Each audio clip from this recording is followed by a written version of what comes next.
పరిశుద్ధ బైబిల్ గ్రంథంలో నుండి అపోస్తల కార్యము 1వ అధ్యాయము 1 నుంచి 11 వరకు చదువుకుందాం. ఓ దెయోఫిలా, యేసు తాను ఏర్పరచుకున్న అపోస్తలులకు పరిశుద్ధాత్మ ద్వారా ఆజ్ఞాపించిన తరువాత ఆయన పరమునకు చేర్చుకొనబడిన దినము వరకు ఆయన చేయుటకును బోధించుటకును ఆరంభించిన వాటన్నిటిని గూర్చి నా మొదటి గ్రంథమును రచించి తిని, ఆయన శ్రమ పడిన తరువాత 40 దినముల వరకు వారికి అగుపడుచు దేవుని రాజ్య విషయములను గూర్చి బోధించుచు అనేక ప్రమాణములను చూపి వారికి తాను సజీవునిగా కనపరుచుకొనెను. ఆయన వారిని కలుసుకొని ఇలాగ ఆజ్ఞాపించెను: మీరు యెరూషలేము నుండి వెళ్ళక నా వలన వినిన తండ్రి యొక్క వాగ్దానము కొరకు కనిపెట్టుడి.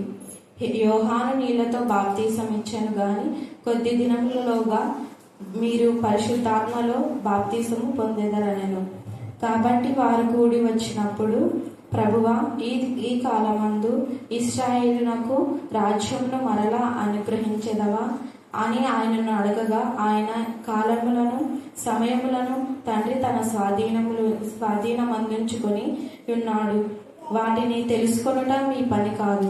అయినను పరిశుద్ధాత్మ మీ మీదికి వచ్చినప్పుడు మీరు శక్తి నొందెదరు గనుక మీరు యెరూషలేములోను యూదయ సమరయ దేశముల ఎంతటను బూది అంతముల వరకును నాకు సాక్షులే ఇందురని వారితో చెప్పెను.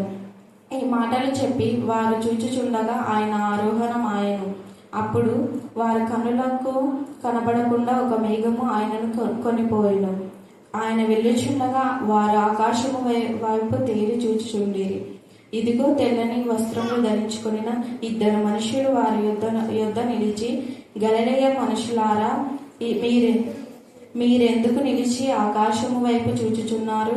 మీ యొద్ద నుండి పరలోకమునకు చేర్చుకొనబడిన ఈ యేసే ఏ రీతిగా పరలోకమునకు వెళ్ళుట మీరు చూతిరో ఆ రీతిగానే ఆయన తిరిగి వచ్చునని వారితో చెప్పిరి. దేవుని పరిశుద్ధ వాక్యం నిలిచినగాక. ఆమేన్.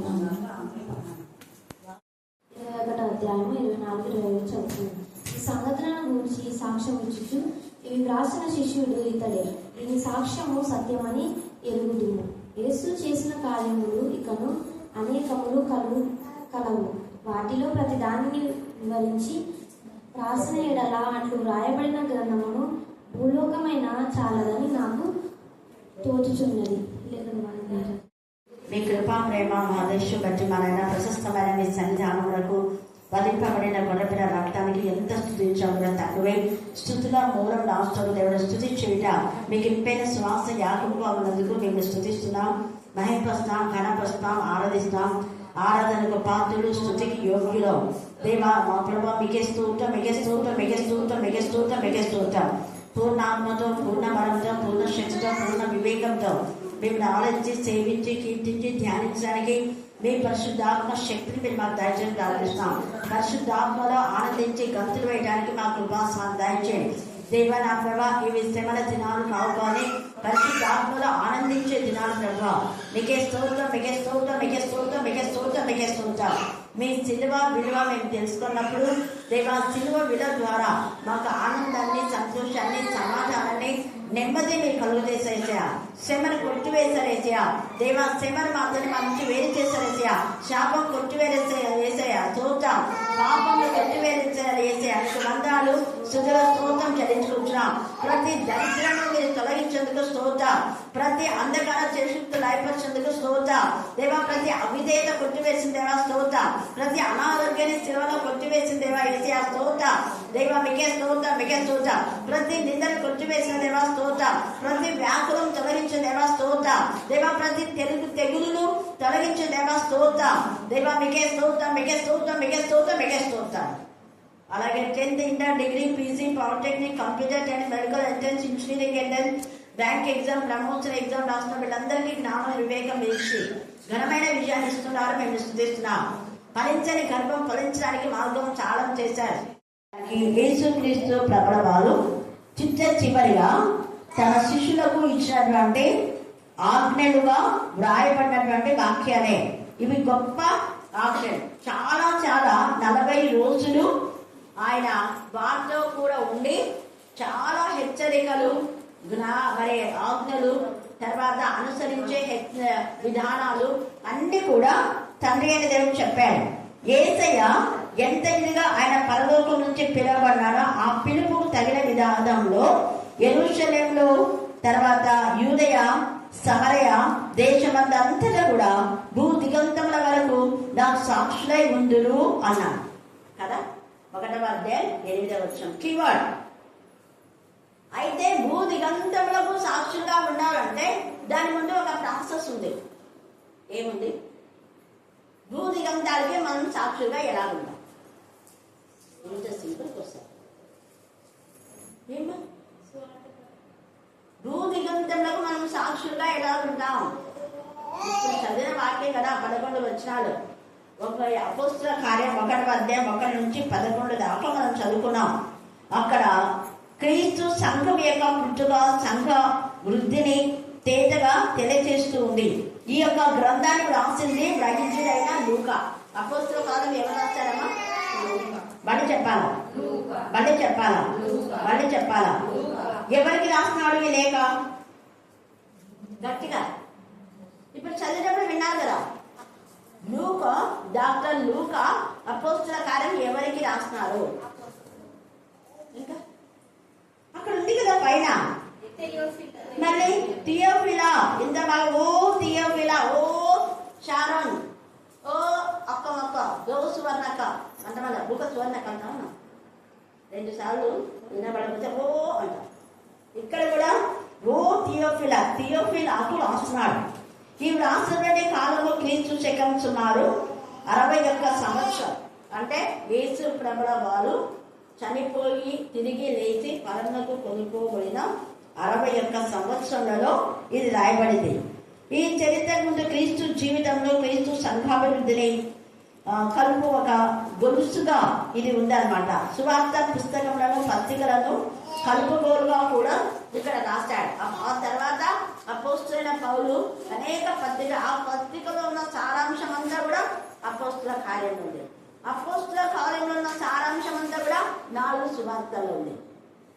తర్వాత కొత్త నిబంధనలు ఉన్న సారాంశం అంతా కూడా ముందు మనకు మోషే 80 రోజుల ఉపవాస ప్రార్థన అన్నాం కదా, దాంట్లో 80 రోజుల ఉపవాస ప్రార్థనలో మనకి పాత నిబంధన మన దగ్గరికి వచ్చి మన చేతికి వచ్చింది. అంటే 5 ఖండాలు మోషే రాశాడు. మిగతా అనేక మంది వాటి ద్వారా వాళ్ళ హెచ్చరిక పొంది ఆత్మతో నింపబడి రాస్తున్నాం. ఇప్పుడు మనం కూడా భూ దిగంతాలకు సాక్షిగా ఉండాలంటే ముందు మనకు ఏం కావాలి? మరి ఇంత చదివితే కూడా మీరు ఇవన్నీ చెప్పడానికి అదే పరిశుద్ధాత్మతో శక్తితో మనం నింపబడాలి. అందుకే ఇక్కడ దీంట్లో అంతా కూడా ఈ అపోస్తల కార్యం ముఖ్యంగా పరిశుద్ధాత్మిక కార్యంలో కూడా చెప్పుకోవచ్చు. పరిశుద్ధాత్మ మీ మీదకి వచ్చినప్పుడు మీరు ఏమవుతారంట? అందరూ చెప్పండి. పరిశుద్ధాత్మ నా మీదికి వచ్చినప్పుడు నేను శక్తి నందేదను. పరిశుద్ధాత్మ నా మీదికి వచ్చినప్పుడు నేను శక్తి నందేదను. తండ్రి అయిన దేవా యేసు నామములో నన్ను పరిశుద్ధాత్మతోను శక్తితోను నింపుదురుగాక. తండ్రి అయిన దేవా నజరేతు నామములో నన్ను పరిశుద్ధాత్మతోను శక్తితోను నింపుదురుగాక. అంటే పరిశుద్ధాత్మతో ఇప్పటికే నింపబడితే శక్తి కోసం ప్రార్థన చేయాలి. శక్తితో నింపబడిన వాళ్ళు దేవా మమ్మల్ని వాడుకోండి మీ చిత్తానుసారం, మీకు సాక్షులుగా. ముందు పరిశుద్ధాత్మతో నింపబడాలి. పరిశుద్ధాత్మతో నింపబడే వాళ్ళు శక్తి కోసం ప్రార్థన చేయాలి. శక్తి కోసం ప్రార్థన అంటే ప్రతిరోజు ఊరికే పరిశుద్ధాత్మ పొందడం కోసం 1 రోజు ఉపవాసం ఉండి, 40 రోజులు ఉపవాసం ఉండి, 50 రోజులు ఉండి, 100 రోజులు ఉండి కానీ పరిశుద్ధాత్మ పొందుకున్న తర్వాత ఇంకా అయిపోయిందిలే అనడానికి లేదు. ప్రతిరోజు నువ్వు 1 రోజు అన్నం తిని మానేస్తావా? నీకు పని చేయడానికి నీకేం కావాలి? అందరు గట్టి చెప్పాలి.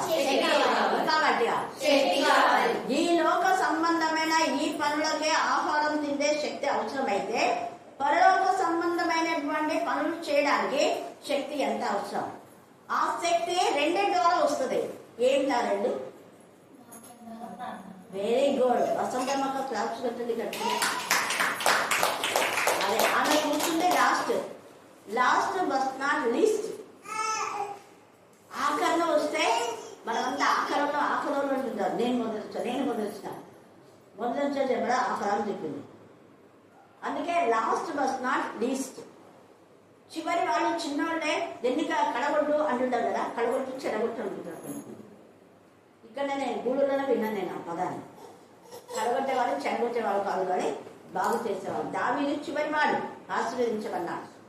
యోసేపు అంటే చివరి కాకుండా తన బెన్యామీను ఉన్నాడు, అయినా కూడా చివరి కుమారుడే దేవుడు ఆశీర్వదించాడు. చాలా మందిని దేవుడు ఆశీర్వదిస్తాడు.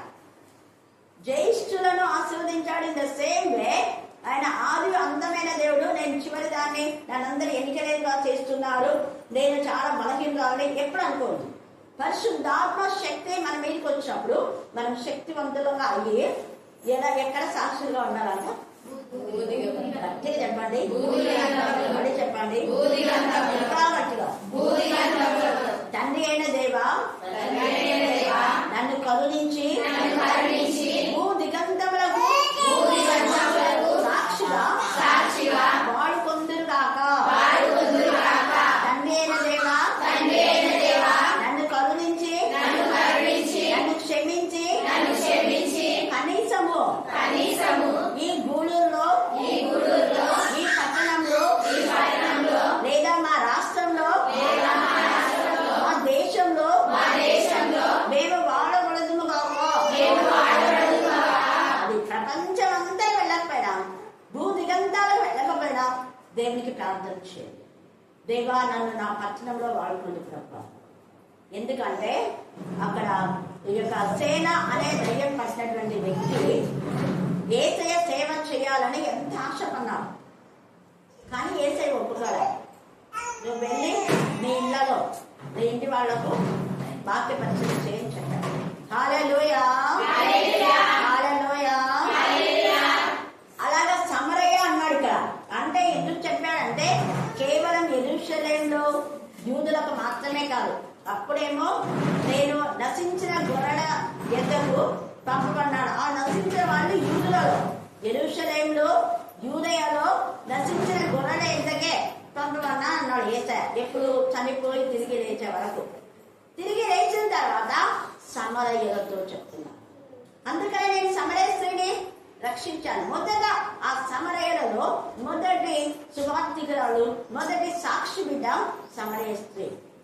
ఆమె పరిశుద్ధాత్మతో శక్తితో నింపబడింది. యేసయ్య మాటలే పరిశుద్ధాత్మ శక్తి. పరిశుద్ధాత్మ శక్తి ఎక్కడి నుంచి వస్తుంది అని మీరు అనుకోని అవసరం లేదు. నువ్వు ఎంత వాక్యం చదువుతావో అంత శక్తి నీకు దేవుడిస్తావు. ఊరికే మన వాక్యం చదవకుండా, ప్రార్థన చేయకుండా, ఉపవాసం ఉండి, వాడితో వీళ్ళతో గొడవ పడి, మన పని పాటలో ఉండి దేవా నన్ను పరిశుద్ధాత్మతో శక్తితో నింపంటే పరిశుద్ధాత్మ రాదు, శక్తి రాదు. దేవునితో సహవాసం, ఉపవాసం అంటే నువ్వు దేవునితో ఎంత సహవాసం చేస్తే అంత శక్తి వస్తుంది. కొంచెం అన్నం తింటే నీరసం వస్తా లేదా? మేరకి ఎందుకు అర్థం చేస్తే కొంచెం తినగలిగినంత తినాలి. పిల్లలకు కొంచెం వాడి పాలు తాగేటువంటి ఒక 2 స్పూన్ల పాలు పోస్తే వాడు ఎట్లా సాగుతాయి. అందుకనే మన జ్ఞానం కలిగి ఉండాలి. నీకు ఎంత శక్తి రావాలంటే శక్తికి కావలసినటువంటి ఆ యొక్క ఆహార పదార్థాలు మనం ఎలాగ తీసుకుంటామో ఆత్మ సంబంధమైన విషయాలు అదే విధానంలో తీసుకోవాలి. అది అక్కడ ఒట్టి ఎప్పుడు అన్నం కప్పే తీసుకుంటే శక్తి వస్తుందా? చెప్పాలా గట్టిగా? హల్లెలూయా, హల్లెలూయా, హల్లెలూయా. మరి మనం ఏం చేసుకుంటాం? అన్నం పప్పుతో పాటు అదే కూరగాయలు, విటమిన్స్ అన్ని తీసుకున్నాం. ఇది కూడా అంతే. అంటే వాక్యము, ప్రార్థన చదివి ప్రార్థన చేస్తున్నాం అన్నంత మాత్రం సరిపోదు. విటమిన్స్ కావాలంటే సహవాసంలో మనకేముంటుంది? శక్తి. మనం చదివినంత మాత్రాన మనకు మెమరీ సరిగా ఉండొచ్చు, ఉండకపోవచ్చు. దాని వివరణ మనకు రాదు, అవునా కాదా?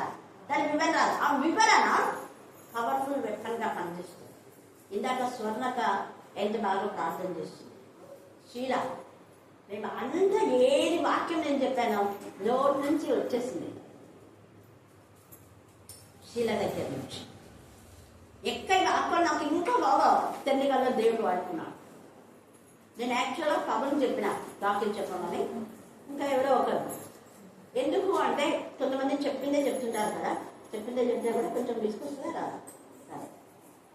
అందుకని అంతకంటే ముందు హైమావతి చెప్పింది, ఇంకొకసారి ఎవరైనా చెప్పొచ్చు ఆ పాపని నేను పవన్ చెప్పింది ఎవరో ఒకరు. అయినా నేను ఎందుకు నేను లేనప్పుడు వేరే వాళ్ళకి ఇచ్చేదంటే నేను ఉన్నా లేకపోయినా నా పైన మీరు ఆధారపడదు. ఎవరిపైన ఆధారపడాలి? గుర్తుపెట్టుకోండి, ఎవరిపైన ఆధారపడాలి? దేవుని పైన. ప్రతి ఒక్కరు వాడేలా చూడాలి. ఇప్పుడు నేను అందుకే ఒక్కొక్కటి పాడలేదు, అందుకే అంత వాక్యం లేదు. ఇప్పుడు అందరు వాడమన్నారా? హల్లెలూయా హల్లెలూయా. లాస్ట్ ప్రేయర్ మనీ చేస్తుంది ఒక పాట పాడుకోవాలంటే, అప్పుడు దాన్ని వాడమన్నాడు. అందుకే అపోస్తులలో అంటే అందరికీ దేవుడు శక్తిని ఇచ్చినాడు. కొంతమందికి కొంచెము, కొంతమందికి తక్కువ ఇచ్చినాడా? రాలేదు. కాకపోతే వాక్శక్తి అనుగ్రహించిన కొలదంటే వారి విశ్వాసం మేరకు వాళ్ళ యొక్క పరిశుద్ధాత్మ శక్తి ఎదుగుతూ ఉంది. అంతే, ఆ పవర్ ముందుకు వెళ్తా ఉంది. ఈరోజు మన యొక్క ఇది అపోస్తుల కార్యంలో ఎవరు రాశారు, ఎందుకు రాశారు అనేది మాత్రం మనం ఈరోజు ధ్యానం చేస్తున్నాం. పరిశుద్ధాత్మతో శక్తితో నింపబడ్డం కోసము యేసయ్య ఈ యొక్క లేఖన భాగాలు మనకు రాసి ఇచ్చాడు. ఈ యొక్క గ్రంథకర్త డాక్టర్ లూకా మనం చూసుకున్నాం. క్రీస్తు శకంలో ఎప్పుడు రాసామో చూసాం. ఇది లూకా రాస్తున్నాడు అనడానికి కారణం ఏంటంటే మత్తయి సువార్త 28వ అధ్యాయం 19-20 వచనాలు చదవండి. మత్తయి సువార్త 28వ అధ్యాయము 19-20 వచనాలు. కాబట్టి వెళ్ళి సమస్త జనులను అదే సమస్త జనులను భూదిగంతంలో సువార్త ప్రకటిస్తే వాళ్ళు ఖచ్చితంగా శిష్యులు కాదు. మొదట ఏమన్నాడు? మీరు పరిశుద్ధాత్మతో శక్తితో నింపబడాలి. పైనుంచి శక్తి పొందే వరకు పట్టణంలో నిల్చుండు అంటే నిల్చున్నారు. పరిశుద్ధాత్మతో శక్తితో నింపబడడం వాళ్ళు స్తుతి చేస్తున్నారు. స్తుతిలో మూలంలో ఆశ్రయ దేవుడు. ఆ స్తుతి ధూపమై దేవుని సన్నిధికి పోయి దేవుని సన్నిధి నుంచి అగ్ని జ్వాలలు 4 వంటి అగ్ని జ్వాలలు విభాగింపబడ్డాయి. అది 2వ అధ్యాయంలో ఇంకా క్లారిటీగా చూసుకుందాం. ఎప్పుడైతే వాళ్ళకు ఆ పరిశుద్ధాత్మ శక్తి వచ్చిందో భూదిగంతాలకు సువార్త ప్రకటించే సువార్త ప్రకటన ద్వారా ఏమైతున్నాడు ఇక్కడ? శిష్యులు. అది రుచు. మరి మనం చాలా మంది వాళ్ళ వాక్యం చెప్పినారు, వీళ్ళ వాక్యం చెప్పినారు, వాళ్ళ వాక్యం బాగుంది, వీళ్ళ వాక్యం బాగుంది అన్నాడే అనుకోండి. వాక్యం బాగుంటే అక్కడ ఏమి ఏర్పడాలి? శిష్యరికం ఏర్పడాలి. ఎస్ఆర్లో శిష్యులు తయారు కాదు. శిష్యులు లేరు అంటే వాక్యం ఏం ఫలించాలి? ప్రతి కాపరిని అడుగుతాడు, నువ్వు కాపరి కదా, నీకు ఎంతమంది శిష్యులు అంటారు? ఎంతమంది లేరంటే చూపించండి. నువ్వు 3 ఏళ్ళు వాక్యం చెప్పినావు, అయ్యగారు అమ్మగారు మీరు 3 ఏళ్ళు వాక్యం చెప్పినారు కదా, దానిలో నేను రక్షణ పొందినాన్ని ఒక్కరైనా చెప్పగలుగుతున్నారా? చెప్పితే సంతోషం. చెప్పకపోతే భయంకరమైన తీర్పు. కాపరులకు శ్రమ అన్నాడు. ఇక్కడ కాపరి అంటే యేసయ్యని ప్రేమించేవారు. వీళ్ళంతా యేసయ్యని ప్రేమించిన వారిని పరిశుద్ధాత్మతో శక్తితో దేవుడు నింపుతాడు. అది ప్రేమకు నిదర్శనం. నిజంగా మనం యేసయ్యని ప్రేమిస్తే, నిజంగా నువ్వు వాక్యం ప్రేమిస్తే, నిజంగా నువ్వు వాక్యంతో నింపబడితే, నిజంగా వాక్యం పట్ల ఆశ, తపన, తృష్ణ నీకుంటే ఆటోమేటిక్ గా దేవుడు నేను ఆత్మతో శక్తి నింపుతాడు. ఎప్పుడు గుర్తుపెట్టుకోండి, వాక్యం అన్నిటికీ ఆధారం, అన్నిటికీ పునాది వాక్యమే. మనం ఆత్మీయంగా ఎదగాలన్నా, ఆస్వాదించబడాలన్నా, మనం చెప్పిన వాక్యం వేరే వాళ్ళ ఫలించాలన్నా, అనేక మంది శిష్యులుగా తయారు కావాలన్నా, అన్య జనుల్లో సమరయ్యలో అనేక మంది మార్చబడాలన్నా వాక్యమే. అందుకే ఇక్కడ ఎంత చక్కగా థియోఫిలాకు రాస్తున్నాడు ఈ యొక్క మాట. 5వ వచనం చదవండి.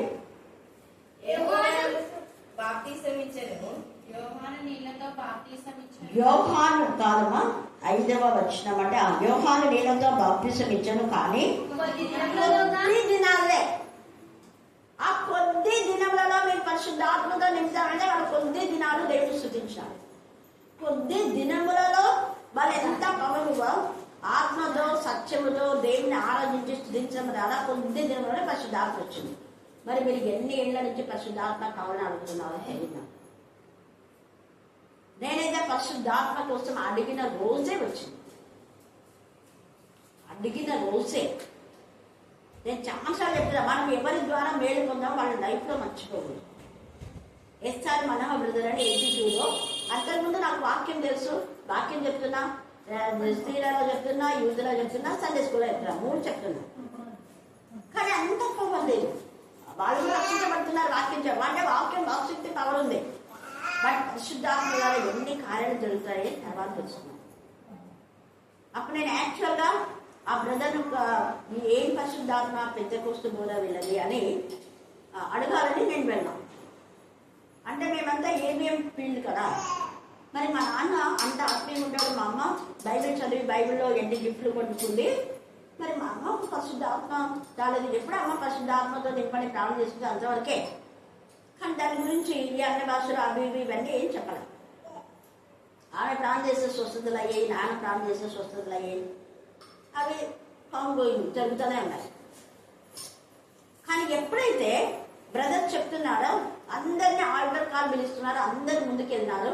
నేను ఒక్కదాన్ని, ఇంకా కొంతమంది అల్ప విశ్వాసులు అవిశ్వాసులు వెనక లాస్ట్ బెంచ్లో కూర్చున్నాం. 6 చర్చ్ లాస్ట్ బెంచ్లో కూర్చున్న నాకు వితౌట్ మై నాలెడ్జ్, నాకు తెలియకుండా తండ్రి అయిన లేదా దాన్ని గర్భంలో రూపబడకముందే ఏర్పాటు చేసుకున్నామని చాలా మంది చెప్పారు దైవజనులు.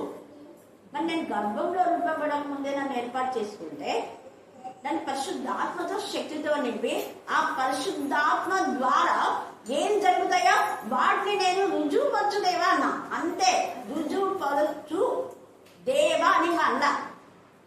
రుజువుపరచు అనుకుంటూనే ఇంకా కుండ పూతలాగా కృమ్మరించబడింది. ఎలాగ కృమ్మరించబడింది ఒక్కొక్కరికి ఒక్కొక్క విధానం, ఒక్కొక్కరికి అగ్ని జ్వాల. నాకైతే పరము తెరవడి పరంలో నుంచి నీటి ప్రవాహం లాగా అన్ని అని ఇంత ప్రవాహం ఎక్కుతుంది. నేను అనుకున్నా అంటే నా ఆత్మ నేత్రంలో ఇన్ని నీళ్లు పడుతున్నాయి, కిందికి పారిపోతున్నాయా, అవి వేస్ట్ అవుతున్నాయి, నేను నీళ్ళు వేస్ట్ చేయగలను అని అనుకున్నా. అవి కింది మళ్ళీ అవి మళ్ళీ ఇప్పుడు ఫౌంటైన్ కి కింద పడి మళ్ళీ వస్తాయి కదా, సేమ్ అవి మళ్ళీ పడుతున్నాయి వేస్తున్నాయి, పడుతున్నాయి వేస్తున్నాయి, నా ముఖానికి జరుగుతున్నాయి ప్రవాహంలో. అయ్యో నా బట్టలు అంతా చచ్చిపోతాయి, ఇంత పెద్ద ప్రవాహమా అని చెప్పి నాకు నీళ్ళు అంటే భయం. అయ్యో ఈ నీళ్ళలో నేను ఎక్కడైపోతున్నా, మునిగిపోతానేమో అని అనుకుని నాకు దాని అదేం అర్థం కాలేదు. వితౌట్ మై నాలెడ్జ్ నాకు తెలిసి ఆ మాట అనుకుంటుంటేనే కలిసి వచ్చినాయి వెంటనే. ఇంకా అనుకుంటుంటేనే ఒక్కొక్కటి గట్టిగా గావుకేకలు వేసి చచ్చి ఎత్తిపోయేటట్టు నాలుగంతా మెలిపెట్టి ఏమేమో మాట్లాడుతున్నాం, నాకేం అర్థం కాలేదు. అక్కడ ముందు ఉన్నటువంటి బ్రదర్ లాస్ట్ నా దగ్గరికి వచ్చారు. ఇలా చెయ్యి పెట్టితే చూడండి ఎంత పవర్ వచ్చేస్తుంది. మొత్తం ఆ రోజు ప్రవచన ఇంటర్ప్రిటేషన్ అంటారు. తర్వాత బ్రదర్ వెయిట్ చేస్తే నాకు అన్ని నేనేం మాట్లాడుతున్నానో అర్థమైంది. నేను మాట్లాడినటువంటి మొదట నాకు వచ్చిన అన్ని భాషల్లో నాదా సత్య స్వరూపి ఎందాక తీర్పు తీర్చకందో మా రక్త నిమిత్తమై ప్రతిదండన చేయబడు అన్నాను. నాకు అర్థమైపోయింది. తర్వాత నాదా నా రథంలో రౌతం నీ కాదా, అగ్ని రథాల్లో నువ్వు అంతకుముందు నాకు ఏలియా గురించి తెలుసు కాబట్టి అగ్ని రథాల్లో ఏలియాను తీసుకుపోయావు కదా, అగ్నితో నన్ను శుద్ధి చేయి అంటున్నారు. తెలుసు, అగ్నితో శుద్ధి చేయి తండ్రి అయిన దేవ. ఆత్మకు మనసుకు శరీరాన్ని కల్మషంగా పవిత్రంగా చేయడు. ఇంకా నేను హోలీగా ఉండాలి, హోలీ హోలీ హోలీ అనే మాట ఎప్పుడు అంటుంటున్నాను. అంటే నేను ఆ పరిశుద్ధాత్మ పొందక ముందే పరిశుద్ధులుగా ఉండాలంటే ప్రతి ఒక్కరికి నేను పరిశుద్ధులు పరిశుద్ధులు పరిశుద్ధులు పరిశుద్ధులు అనండి. చిన్నపిల్లలకు పెద్దలకు అందరూ నేర్పించేస్తాం. విశ్వాసం కావాలంటే హెబ్రేయులకు ఆత్మపత్రిక 11 చదువుకోవాలి. ఇలాగ కొన్ని అంతకు ముందే చెప్పాను కాబట్టి అవన్నీ నాకు దేవుడు గుర్తు చేస్తాము. ఆ తర్వాత చూడండి ఇంకా నేను అసలు కళ్ళు తెరవలేకపోయాను. ఛాన్స్ ఇప్పుడు బ్రదర్ నాకు ప్రేర్ చేసి దేవుడు నేను మైక్ వెంబడిగా వాడుకుంటానని చెప్పారు, తెలిపాడు బ్రదర్. ఇంకా ఆ తర్వాత చాలా మంది ట్రై చేస్తున్నారు. నాకు ఆల్రెడీ చేశాడు కాబట్టి ఇంకా నేను అక్కడ అంతా చాలా మంది నింపుకుంటున్నారు, ఎదురు చేస్తున్నారు. నేను ఇంటికి కూడా నాతో పాటు ఇంకొక అమ్మాయి ఇచ్చింది, మన ఇద్దరు ఇంటికి కూడా అనుకుంటున్నా. నాకు అసలు ఆ కళ్ళు ఏం కనపడకుండా అక్కడ కడప పెద్దగా ఉంటుంది, దాన్ని కట్టుకొని కింద పడపోయినా వెంటనే ఒక హస్తం దాన్ని పట్టుకుని దొరుకుతుంది. స్టార్ట్ అయిపోయినాయి అద్భుత కార్యం. ఆ పాపకి చెప్పిన, నాకు కళ్ళు మనసు సరిగా ఇది కావట్లేదు పాప. శోభ అని, అంటే శోభ అంటే ఎవరు, ఇక్కడ మార్తమ్మ ఉంది కదా, వాళ్ళ అక్క కూతురు, రోజుమని ఆంటీ కూతురు. మార్తమ్మ అంటే టౌన్ వాళ్ళ బంధువు మార్తమ్మ. వాళ్ళ భర్త చనిపోతే ఇక్కడే ఉండించాడు ఆమె, చాలా చూసిన. మళ్ళీ వెళ్ళిపోయింది. మేరీ టీచర్ వాళ్ళ కర్ణాకర్ వాళ్ళ పాత ఇల్లు ఉంది కదా, పాత ఇంటి పక్కన ఉండేది మార్తమ్మ అని. చూసినారు మీరు, మర్చిపోయినారు. రోజుకు మార్తమ్మ ఆమె అదే ఇప్పుడు కరెంట్ రాజు వాళ్ళ అక్క. ఇప్పుడు అర్థమైందా? కరెంట్ రాజు వాళ్ళ ఇంకా పెద్ద ఆమె రోజుమని ఉంది. ఆమె బిడ్డ నాతో పాటు వచ్చింది. ఆ పాప చిన్నప్పటి నుంచి నా దగ్గర ఆత్మీయంగా ఎదిగింది. ఎప్పుడు సేవకి వెళ్తుందో నాతో పాటు వస్తుంది. శోభ ఇక్కడ కూడా ఛాన్సార్లు వచ్చింది. ఆ పాపనే రిక్షా, అప్పటికి ఆటోలు లేవు, రిక్షా 82లో రిక్షా ఆటోలు లేవు. రిక్షా మాట్లాడినా మేము ఇద్దరం వెళ్ళిపోయినా. నన్ను ఇంటికి ఇట్లా నా చేయి పట్టుకొని వస్తుంటే మా నాన్న ఉన్నారు. ఏమైందా బాబుకు అడ్డ పట్టుకొస్తున్నారు అంటే ఆ పిల్లకి ఏం చెప్పినా అర్థం కాదు. నేనేం కాలేదు నాకు, అంటే మాట బాగా వస్తుంది కదా, ఏం కాలేదు నాన్న, బాగున్నాను నేను, కాకపోతే కొంచెం నీరసంగా ఉంది నాకు అన్నా. చల్లపోయి పడుకో, ఏమైనా తీసుకో అన్నాడు మా నాన్న. అంతే, అంతవరకు తెలుసు. తర్వాత అంటే నేనే వంట చేస్తాను కాబట్టి నాకు తెలియకుండా మళ్ళీ మంచిగా అయిపోయింది. బట్టలు చేసిన రాత్రి ఫ్యామిలీ ప్రేయర్ ఉంది. ఇంకా అంతవరకు ఎవరికి తెలియదు, నేను పరిశుద్ధాత్మగా నింపబడింది ఎవరికి తెలియదు. ప్రతిరోజు ఫ్యామిలీ ప్రేయర్ ఉంటుంది. ఫ్యామిలీ ప్రేయర్లో అంటే ఒక్కొక్క రోజు చేస్తాం. ఆ రోజు నేనే వాక్యం చదివినా మా చెల్లి చేయబట్టి నువ్వు చేయలేక కానీ చాలా నేను ప్రేయర్ చేస్తుంటే ఎంత లవ్గా వచ్చేస్తుందో లైఫ్ సౌండ్గా 3-4 మిత్రులు వినపడేటట్టు. మా నాన్న ఇంకా తలుపులు వేసుకున్నా, మా నాన్న కోపడుతున్నాడు. అక్కడ నేను ఇక్కడ టంగ్స్లో మాట్లాడుతుంటే ఒక ముస్లిం ఆమెకు భయంకరమైన కడుపు నొప్పి. ఆమె తెలియకుండా అవతల వీధులు ఉన్నాయమే పరిగెత్తుకుంటా మా గేట్ కావాల్సి వచ్చి గట్టికి పడిపోయినా. ఇవంతా నాకు తెలియదు. మా నాన్న చూస్తున్నాడు, మమ్మల్ని తిప్పుతున్నాడు, మాకేం వినిపించలేదు. తర్వాత ప్రేయర్ అంతా అయిపోయిన తర్వాత నేను చెప్పిన మా నాన్న చెప్తే మా నాన్న అన్నాడు, ఏం పరిశుద్ధాత్మ, ఎవరు చెప్తారు మీకు, అంతా ఏదేదో మాట్లాడుతున్నాడు, వాటి అర్థం తెలుసా మీకు అన్నాడు. దేవుడు ఇస్తాను నాన్న అన్నా. ఎందుకంటే కూల్గా అది ఎప్పటికీ చాలా మందికి పెద్ద కోస అనుకుంటారు. తర్వాత నాన్న ఎంత ఇదిగా నన్ను బాగుపడడానికి ఎంత మందిని ప్రేమించేది నాన్నకు అర్థమైంది. ఒకరోజు నాన్నతోనే దేవుడు మాట్లాడాను. హల్లెలూయా హల్లెలూయా. తర్వాత నాన్న వద్దు అట్లా గట్టిగా కేకలేక అంటే మాకు తెలీదు, అంత లౌడ్గా వస్తుంది, అది మైక్ అవసరం లేకుండా వచ్చేది. ఫస్ట్ నేను ఇక్కడికి వచ్చినప్పుడు కూడా చాలా సౌండ్ వచ్చేది నా టోన్, నేను వింటారు అప్పుడు. ఇప్పుడు కొంచెం మిమ్మల్ని బట్టి తగ్గించుకున్నాను.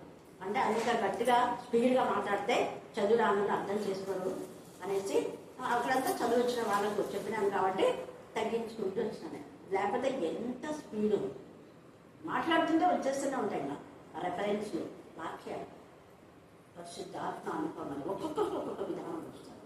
ఇంకా తర్వాత ఎన్ని దర్శనాలు. కాబట్టి సమయమందు పరిశుద్ధాత్మ కోసం ప్రార్థన చేయండి. దేవుడు ఆత్మతో శక్తితో నింపుతాడు, అనేక ఆత్మలను నడిపిస్తాడు. ఈ రోజుకు మనం ఈ వాక్యం ఇంకా తర్వాత మిగతా ధ్యానించుకుంటాం.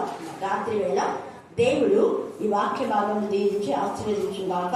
ఆమేన్ ఆమేన్. నేను స్తుతించి నేను కనపరిచిన విధానం బట్టి వందనములు స్తుతులు స్తోత్రం చెల్లించుకుంటున్నాను. ఈ రోజు నుంచి నా తండ్రి రోజులు ఉపవాసపూర్తిగా జరుగుతుండగా నాయన నేను స్తుతించి నేను గణపరిచి నేను మమ్మల్ని పరిచయ భాగం దయచేయమని ప్రార్థిస్తున్నాను.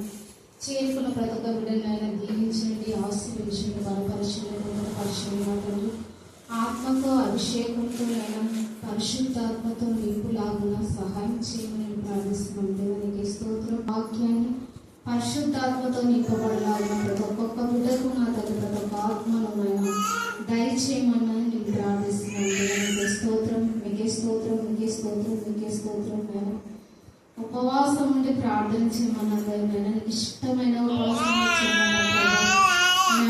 నీకు స్తోత్రాలు చెల్లించుకుంటున్నాం ప్రభా. మా మధ్యలో సంచరించిన జ్ఞానం పట్టి కూడా స్తోత్రాలు చెల్లించుకుంటున్నాం. మీకే స్తోత్రం, మీకే స్తోత్రం, మీకే స్తోత్రం, మీకే మీకే స్తోత్రం, మీకే స్తోత్రం నాయన. అడిగిన వాటికంటే ఊహించిన వాటికంటే ఎక్కువ చేసిన తండ్రి వచ్చి ప్రభా నాయన. బాధలు వేదనలు నా తండ్రి, శ్రమలు నిందలు కూడా నాయన మీరు తీర్చుమని ప్రార్థిస్తున్నాం. దేవునికి స్తోత్రం, మీకే స్తోత్రం, మీకే స్తోత్రం. తెలుసుకుంటున్న ప్రభా నువ్వు గొప్ప దేవుడు రాజు, నీకంటూ అసాధ్యం ఏది లేదనైనా సమస్తం సాధ్యం చెల్లించేవాడు ప్రభు. నీకే స్తోత్రం, మీకే స్తోత్రం, మీకే స్తోత్రం, మీకే స్తోత్రం నైనా. చెప్పిన వాక్యం మా కూడా విని విడిచిపెట్టక నా తండ్రి ఇతరులకు చెప్పే వాక్యం ప్రతి ఒక్క బిడ్డకు దయచేయమని ప్రార్థిస్తున్నాం. దేవానికి స్తోత్రం. అబ్రహాం, ఇస్సాకు, యాకోబుల దేవానికి స్తోత్రం. మీకే వందనాలు చెల్లించుకొచ్చిన ప్రభు. మా రాష్ట్రాన్ని, మా దేశాన్ని నైనా కాచి కాపాడమని ప్రార్థిస్తున్నాం. దేవానికి స్తోత్రం. మీకే వందనాలు చెల్లించుకొచ్చినాం. నేను జరగబోయే కార్యక్రమంతోనైనా నీకు మహిమకరంగా, దీవెనకరంగా, ఆత్మీయకరంగా జరిగించిన విధానం బట్టి కూడా నీకు వందనములు, స్తుతులు, స్తోత్రాలు చెల్లించు. దేవ, ఒక్కొక్కరికి మీ రక్షణ అనుగ్రహించి మీ రాజ్యంలో రాజ్య వారసులయ్యేలా కృప దయచేయండి. విశ్వాసమైన ధనం, సత్యమైన ధనం, పరిశుద్ధత అయిన ధనం, నీకు మహిమకరమైన ధనం, సంఘంలో వాడబడేదే శ్రేష్టమైన ధనం. ఆ ధనాన్ని ఇచ్చి వీరందరినీ మీరు వాడుకొని నీకే మహిమ చెల్లించుకోమని యేసు నామమున ప్రార్థిస్తున్నాం తండ్రి. ఆమేన్, ఆమేన్.